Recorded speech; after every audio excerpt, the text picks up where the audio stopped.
Great, yeah. So when we first started, again, that we didn't even do any sparring. It was all based around the technique. Learn how to box. Yeah. You don't have to get in and do it.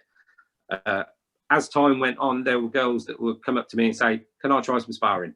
And I'd say, "Okay." And it was done under control conditions. We had somebody.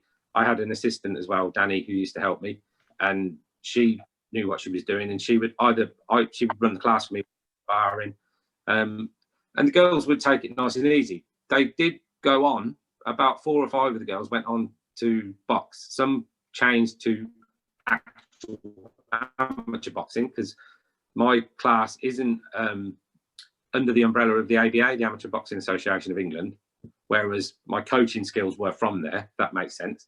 So we didn't intend to have anybody fighting or sparring, but as they decided they wanted to try it, then we introduced it and let them do it.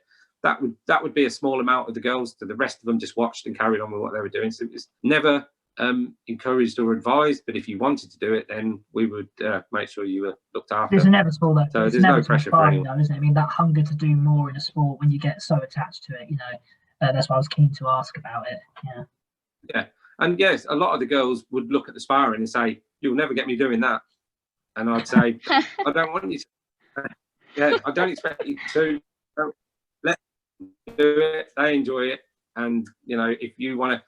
Because they are learning a skill. We do teach them how to box properly. We don't just, it's not, one of the sayings I used to say a lot was, it's not boxercise. Although at the moment, during lockdown, it pretty much is.